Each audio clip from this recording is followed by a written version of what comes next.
Thanks a lot for coming, everyone, and showing up to this rather unconventional meetup. We crack into a pretty difficult mission here together, which is learning how to talk to strangers. And this is something that I certainly had to learn in my life. I was not very good at it myself because I had social anxiety as a teenager. I was very insecure about my looks, my skin, my acne, a little bit of cultural confusion with an Indian mother that didn't really allow me to go out and date like other young people would do here. And so I am very passionate about passing on this knowledge that I gained through this journey, and this meetup is one way of doing that. And what we do here is pretty difficult, and the reason is that it's actually kind of a new thing. It's not been a long time in human history that you could just go up to a complete stranger and say hello and be 100% certain that nothing bad is going to happen. It's kind of a new thing that happened recently, that the world has become so safe and so familiar that we can all feel like we're part of the same tribe. And there's this universal language which allows everyone in this world to signal that they're part of the same humanity. You just say hello, that magical word, and it opens a lot of doors. It means, okay, this other person knows language. This other person seems to know the basic rules of communication, which is to introduce yourself. And there's not much more that you need to start building trust these days. But as I said, this is something that's not very deeply ingrained in our evolutionary biology. We used to be more in smaller groups, in groups, out groups, tribes, fighting a lot. And so it takes a little bit of training to learn how to do that with a complete stranger. But the cool thing is that it can't be too difficult because you are all pretty much strangers right here. And there was a lot of chit chat going on, and it was hard to even get started with this little speech. So it seems like a little bit of framework, a little bit of trust already connects humans enough to start chatting. And so that's the challenge for us today, to create that out there in the real world with people that you don't have a connection with. But then who's there to say what level of connection is required before you're allowed to talk to someone? Right? That's an arbitrary rule that we can talk to each other just because Meetup.com said that we are part of the same group now. We are also part of the same group if we are living with someone in the same city. We're definitely part of the same group if we travel on the same compartment in a train.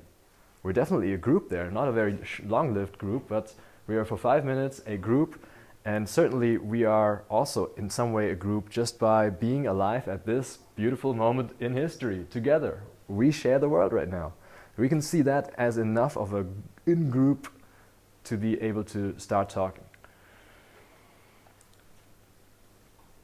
Now, we'll go into a bit more detail about how this applies to public transport specifically. And what I want to argue is that public transport is actually one of the best environments to be doing this. It can seem a bit hard because you feel like you're very close with other people. You seem to be observed and everyone can hear what you're doing. But there are really strong reasons why this is actually a good thing. First, that kind of makes it safe in a way. It's usually a day situation, there's no wild partying going on, there's no alcohol, there's no drugs. You can feel pretty civilized in a situation like that, and you know that in this setting, when you're being watched by a lot of people, there's no way something outrageous could happen, right? And this is already a huge advantage. That's not the case in many other settings where you can meet people. Now, how do you overcome this fact that you feel like being watched? The best way that I found is that you simply use it as an opportunity to demonstrate your confidence. Because yes, it is very difficult to do something extraordinary when a lot of people are not doing that thing. But if you can do that, it's the safest way to demonstrate confidence to another person. And that's a very, very trustworthy, hard to fake way of demonstrating confidence, right? So instead of saying, oh my God, everyone is watching, I can't do it, say, if I can do it, despite everyone watching, then that'll already be a huge plus for me. That'll already be a huge win. And the person that you're talking to will appreciate that a lot if you have the confidence to do that, even though it's not very conventional. Another reason why public transport is great is because it gives you these 2-minute time containers. It's a very limited time, and it's natural for the interaction to end. And that is also very useful, because oftentimes when you talk to a stranger, there's not enough trust to be sure that this person isn't going to follow the other person, isn't going to stalk them, isn't going to not stop talking. And all those things cannot really happen in public transport, because you will have a natural point where the interaction has to come to an end when you get out or the other person gets out of the train. And those are usually 2 to 3 minutes, which is perfect for a short first getting to know each other, and definitely can be considered as a kind of first date. It's definitely more than just exchanging numbers, because if you do it well, you can actually show a lot of your personality in those 2-3 minutes. And sometimes it's 5 minutes, and if you do it really well, you get to know each other and you already have a feel for the chemistry, and then you skip the first date in a way. You're already on the second date when you meet them again. It's a very big advantage of doing things offline in general. For the third advantage of doing it in public transport, I should also mention that everyone in that environment is obviously bored. And there is probably no other place where social media is being used more and dating apps are being used more than on the commuter rail. That's when people are actually bored out of their mind and they're looking for social interactions in some way. You should really analyze this from first principles and look at that situation where everyone is just sitting there staring at their phone. It doesn't seem like they're very happy playing Candy Crush. This doesn't seem like they're really happy doom scrolling. And so if you can offer something that's even slightly more entertaining and more exciting than that, you're creating value. All right, so these are some mindsets that you can use to approach people in public transport. But of course, as I said before, there is this big challenge, which is everyone is watching you. And so I want to talk a little bit about how you can think about that and how you can overcome that challenge. Everyone is watching. The reason that people care about everyone else watching is usually that they care about those other people's comfort and tranquility and boredom more than they care about their own comfort, success, life. Those people in the background there, they're actually that background characters. So why are you putting them above your own benefit, above your own well-being, and caring about what they might think and about how that might interrupt their flow of the boring regular day? First of all, it might interrupt it in a very entertaining way. Why do you assume that they will be agitated? They certainly will not attack you. That's not happening in today's world. Second of all, you can actually make it in a way where people are jealous. And that's usually what happens to me when I do this. People are jealous of you being able to do this. Everyone yearns for social connection. Everyone yearns for love as well. And everyone who's single certainly yearns to talk to the other attractive people in the train. But most of them don't have the courage to do that. And so if you are the one person that can do that, the most probable reaction that you're going to get from the other people is jealousy.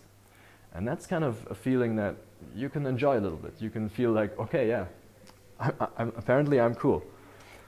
You can also you can also think about it that way. What's the worst thing that can happen? The worst thing that can happen is that you get rejected very publicly. And that's not too bad, right? You cannot understand that without experiencing it a few times. So that's why we also take this opportunity to go out into the real world in a few moments and do it in our own reality, because that's the only thing that's going to teach you that getting rejected, even in front of a bunch of strangers, is not a problem. You're going to feel a bit funny, you're going to feel a bit weird, but you're going to forget about it. And lastly, I want to share a kind of mindset that I use. It's a bit of an advanced mindset, but it really works for me in these kinds of public situations. I assume friendliness. When I go into an interaction with a stranger, I just assume that they're going to be friendly to me. And you know, you have two options. You can assume that they're friendly, or you can assume that they're not friendly, or you can assume that they're neutral. But think of the payoff matrix, right? If you assume that they're not friendly, they might be actually friendly or they might be not friendly. What do you gain from having assumed that they are not friendly? You don't really gain anything. What do you gain from assuming that they're friendly is that you're going in with a friendly vibe because you assume a cool reaction. You're talking to that person as if they were like old friend from Harvard grad school, man, we were together, right? So if you have that kind of vibe, it's more likely that the other person will actually be friendly to you. So that's the strategy with the highest payoff. Just assume friendliness. And I like to tell a story. We once went to a cafe, and there was a client of mine. I coach sometimes, like I coach people one-on-one, and he was like, I really want to talk to that person over there. And I said, okay, let's go for it. He said, no, everyone is watching. Everyone, including the bartender, the waiter, everyone is watching, right? So they're going to see me. I said, yeah, they're going to see you. So what? He said, no, I can't do it. So I said, okay, I'm going to do it, and just watch. So I put him outside the store. He watched through the windshield, and I went and approached that lady, and I just said hello, kind of started talking, and you know, he watched the whole thing from outside, and he told me afterwards that he had observed something that blew his mind, which was that when I went in and said hello, everyone actually did look for a moment. For a tiny moment, everyone looked up and said, what's going on? Because it was a kind of small cafe. Even the bartender, even the waiter, everyone looked. But it looked so friendly, and I assumed such a friendly interaction from the get-go that people thought that we must be friends. People thought that this must be someone who's meeting someone after a long time, they haven't seen each other for a while, and now they're getting back together. And so they immediately stopped minding and went back to their own business. That's what's going to happen if you approach someone in an U-Bahn in a friendly way and you actually elicit a friendly reaction from the others. The others are going to watch for a moment, but okay, seems like nothing is off. They don't have time to go into the details and listen and take their AirPods out and listen into what you're saying there, okay? They don't care. As long as it seems like, okay, they seem to be having fun, no one else is going to be watching at all. Okay. These are all the little mindsets that I wanted to share here before we get started with the actual practice. But I want to warn you, this is going to take a little bit of practice. Like having a friendly mindset when you go in and you feel nervous is not going to happen the first time. It's going to take a few times because you want to first get rid of that fear. You have to make yourself realize first that getting rejected is not a problem, because that's going to happen a lot as well. I'm not going to lie.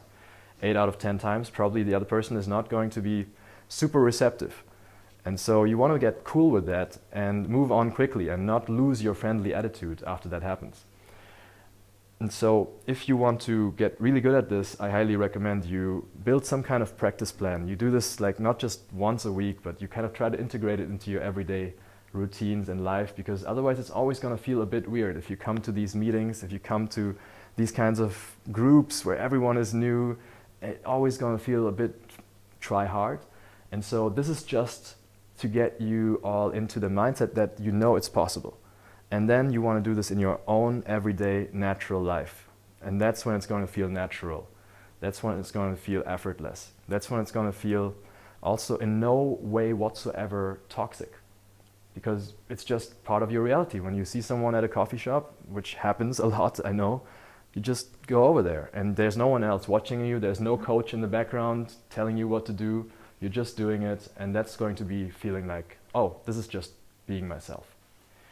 If you have struggles like finding that kind of practice and finding the discipline as well to keep up this practice, I highly recommend joining a community that I'm building here, where people from this Meetup group, but also from other channels online, are coming together and they practice this regularly. They come together on a regular basis. I have a Mastermind Group, and that's also launching and actually still available at the launch price right now. So if you want to get to know about this, just talk to me whenever.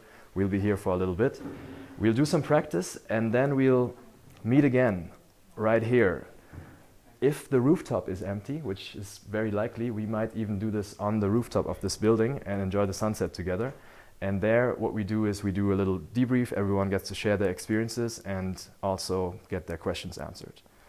If you have any important questions now, let's go through them quickly, otherwise we can move into the practice pretty soon.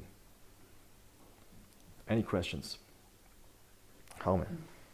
I feel like approaching a girl or somebody in the essence is quite hard. Maybe we could do some sort of warm up or something in order to make it a bit more easy, because you know what happened last time, I had the feeling like it was so hard for a lot of people, including myself, that I just couldn't. Yeah. Okay, then one great warm-up is you do it with someone from the group who acts as if they were complete strangers. So you just say, hey, Eirik, can you just sit down there and not talk to me and act as if I didn't know you? And then you go out of the train, the next stop you go into and just walk right to him. That's going to be a really good practice step, okay? And that's a great way of thinking. You want to establish that for all other challenges that you have. When you have something where you feel like this is too difficult, I can't do it, find the easiest version of that behavior and do that first. You know, one way I learned public speaking was to give public speeches in the trains. Because I didn't have a big audience like this a while ago, and I didn't know where to practice. And so I just said, I'm going to go into trains and hold speeches in front of the strangers there. But I couldn't do it, obviously, right? I couldn't do it right away. So the first thing I did, I said, I'm going to just go to the edge of the city, like U7 in the very Spandau corner of Berlin, and then do it in the night when there's one homeless person in there.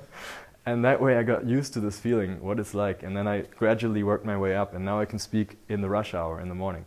But you want to always find these kind of small baby steps and then work your way up. So I think that was really interesting, the different mindsets. I always wonder, like, do you have any tips or guidance on what can we say when we approach someone, right? So you can say, hey, how are you? Or like anything that we could, I don't know, something interesting to say. Good point. Yeah. So in general, there's, I think, only two things that you can do. Either you do an observation, which is usually kind of a compliment, because observing something means that you appreciate it. For example, I like the way your colors are matching. They're like slightly off, but it looks very clean to me. And so that's like an observation, but also already almost a compliment. And it also shows that I care about colors. It shows that I have some kind of aesthetic sense. It expresses a little bit about me. So you want to find those kinds of compliments that you really feel in the moment, and that also express a little bit about you. You could even start a little story around that and say, yeah, it reminds me of something. And you know, it's so crazy. Like I respect people who have the courage to put really fluorescent nail colors, and you have that. And this is something very rare because it draws a lot of attention. How do you manage that? You must be very confident. So this can start a conversation, right? Another way is to just basically share something about you and your life and the situation, ideally. So I could just come in and say, hey, I'm right now heading back home and feeling a bit mellow. I had a long day, but I managed to do the main thing for today. Basically, I just wrote one email. That's all I did today. But it was a long, long, long email. It was so long. At the end of the email, I said, hey guys, this was really long. I hope you made it through. If you made it through, I love you. So I put a little cookie in the end of the email to reward people who actually read this. Yeah, this is like a little story that really is random, right? But if you say that to someone and you say it with confidence and you just kind of show them that you are interested in talking, it might well be that they find an entry point in that conversation and they say, yeah, actually I also only had one email to write today and I'm trying to quit my job. They will start talking about something. And so in that kind of scenario, it makes sense to throw out a lot of different baits, a lot of different hooks, where you cover a lot of different aspects of your life. And you don't just talk about that email, but you talk a little bit about your job and your passions, and you talk a little bit about your weekend. And then it's more likely that the other person will find an entry point and say, oh yeah, I did the same thing, right? So that's the two strategies, like either tell a story or make an observation come compliment. Last questions, 1 and 2. Yeah, actually, are we going out to date or just to get to know people? That's a good question, I mean, I was like thinking about it, like to go and get to know people, because I don't want to date someone like this. Yeah. So the Meetup group is I called wasn't offline. I'm not thinking about the right place. Yeah. It is called offline dating. I hope you read that. Yeah, somehow. But I just imagined that it could be also like dating in the sense of meeting people. It is. It is. So, So you're it's completely okay. free. Completely free to define this word dating. And dating apps nowadays have friend finding Yeah. built in. Yeah. What is dating, right? Dating for me is meeting new people and figuring out what you're going to do with them. And so you can decide that they're going to be business contacts, you can decide that they're going to be friends or dates. Usually you want to be open about this in the first few minutes, whether it's online or offline. You usually take some time to figure out. But the moment one side realizes that they're actually interested, it's hard to express that, and that's what we want to practice here as well. So if you end up meeting someone today that you find interesting and you're single, you probably want to say hi to that person and express that. And I agree with the philosophy that it's better to go out with that mindset of connecting with people in general rather than connecting only with women or men or whatever you're interested in. Reason being, it's going to help you a lot talk to that one person that you're actually interested in if you've already talked to a few people before. Okay, if I go out now, I'm going to get much better results than all of you. Not because I've done this for many years, not because I've taught this, but because I've just talked for 10, 15 minutes. And I'm in the social flow right now. I watch myself right now and I'm like, wow, where are these words coming from? I don't know what's going on. I'm just talking and I enjoy myself. And so that can happen in any social context. So I highly recommend you talk to your wing group, you talk to some people that might not be exactly your type, because that's going to warm you up, that's going to get you ready to then say, oh, this is the person I actually really find interesting, and now I can go there easily without having that initial stiffness. Last question.